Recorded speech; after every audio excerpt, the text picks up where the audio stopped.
My name's Jane Jankowski. I've lived in the Indianapolis area for about the last 20 years. Met my husband on a blind date here shortly after I moved to Indianapolis. David Benner was my husband. He was a lifelong Indianapolis area resident. I would say he was very well known in his community. First as a sports writer for the Indianapolis Star for a very long time. And then he transitioned over to work for the Indiana Pacers for a very lengthy period of time during his career. He was somebody who did a lot for people in a very quiet manner, and I think had a lot of impact that people who are close to him know about. And I think the outpouring of support for him, before and at the time of his death was extraordinary. In 2021, still undergoing treatment, David decided that he would retire the following year. And with his job, the Indiana Pacers graciously allowed him to more or less have what we called his farewell tour. And he traveled from city to city that whole year, kind of saying goodbye to people. Instead, I think the toll of the treatments and the cancer, really started to hit him. And toward the end of the year, we had a series of setbacks, if you will, that ultimately put him in the hospital in mid-January.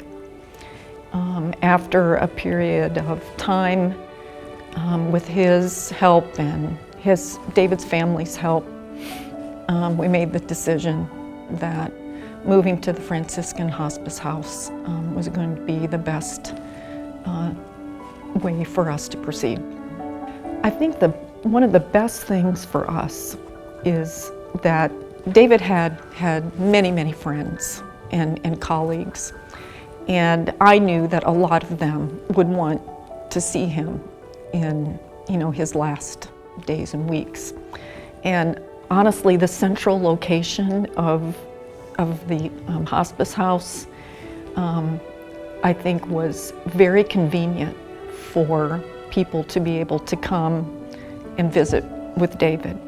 I was a little bit worried at the beginning that the staff would think that we were running some sort of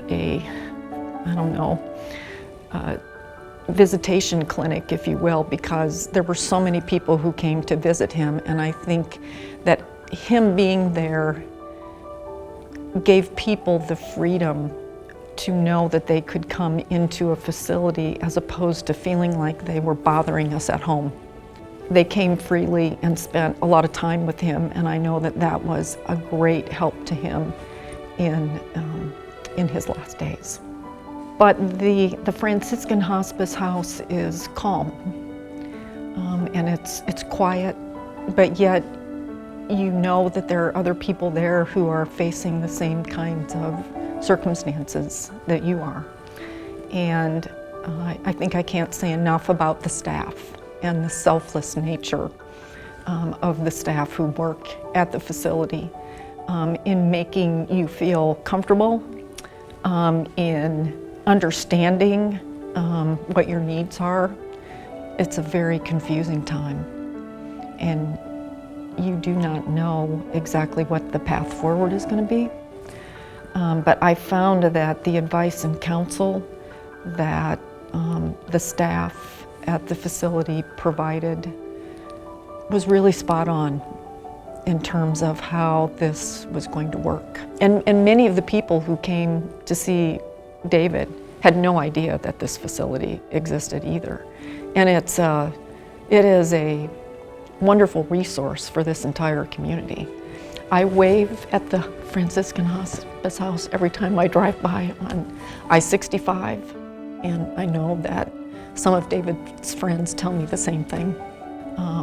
I think that if the best decision for a family is not to be at home, I could think of no other facility that I would recommend for an individual to spend their last days or weeks than the Franciscan Hospice House.